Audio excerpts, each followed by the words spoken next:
Magandang hapon. Narito ang weather update sa araw ng Huwebes, September 21, 2023. So ITCZ pa rin or Intertropical Convergence Zone ang nakakaapekto dito sa Southern Luzon, Visayas at Mindanao. Kaya't asahan natin na magiging maulap ang panahon na may kasamang kalat-kalat na pag-ulan dito sa Palawan, Bicol Region at kabuuan ng Visayas at Mindanao. Makikita natin may kumpulan ng ulap dito sa east ng Samar. Ito'y parte ng Intertropical Convergence Zone at patuloy nating babantayan kung magiging isang ganap na low pressure area. Samantala, dito naman sa Metro Manila at nalalabing bahagi ng Luzon, asahan natin na maaliwalas na panahon na may mga tsansa pa rin ng localized thunderstorm lalo na sa hapon at sa gabi. Dako tayo sa magiging panahon natin bukas dito sa Luzon. Asahan natin yung Southern Luzon na magiging maulap pa rin ang kanilang panahon na may kasamang kalat-kalat na pag-ulan, dulot pa rin ng Intertropical Convergence Zone. Pagdating naman dito sa nalalabing bahagi ng ating Luzon, kasama na ang Metro Manila, asahan natin ang maaliwalas na panahon na may mga tsansa ng localized thunderstorm pa rin sa hapon at sa gabi. Ang temperatura dito sa Metro Manila ay maglalaro between 25 to 32 degrees Celsius, Lawag 25 to 33 degrees Celsius, Baguio 17 to 25 degrees Celsius, Tuguegarao 25 to 35, Tagaytay 23 to 30, Legazpi 25 to 31. Dito naman sa Calayan Islands at Puerto Princesa, asahan natin ang temperatura na between 25 to 31 degrees Celsius.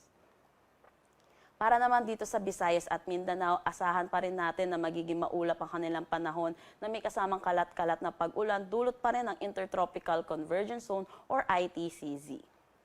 Dito sa Iloilo, maglalaro ang temperatura between 25 to 30, Cebu 24 to 30, Tacloban 25 to 29 degrees Celsius.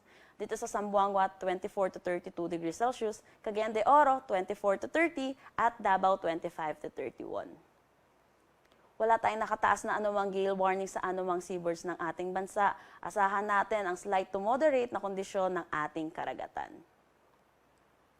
Dako naman tayo sa 3-day weather outlook dito sa mga piling syudad sa ating bansa.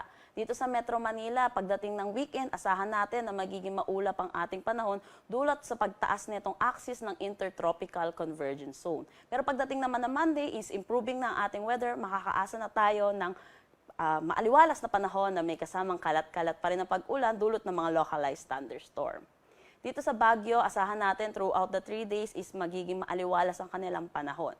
Sa Legazpi at Cebu, dahil sa Intertropical Convergence Zone, asahan natin na magiging maulap pa rin ang panahon nila na may mga kasamang kalat-kalat na pag-ulan. Dito sa Davao, asahan natin by Saturday magiging maulap pa rin ang kanilang panahon, pero by Sunday mag-i-improve na ang kanilang weather Sunday to Monday.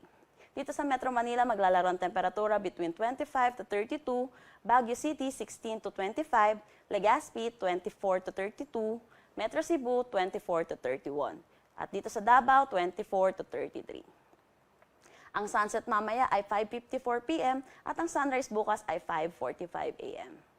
Para sa karagdagang impormasyon, bisitahin ang aming social media pages at ang aming website pag-asa.dost.gov.ph. At yan po muna ang latest dito sa Pag-asa Weather Forecasting Center. Chanel Dominguez po at magandang hapon.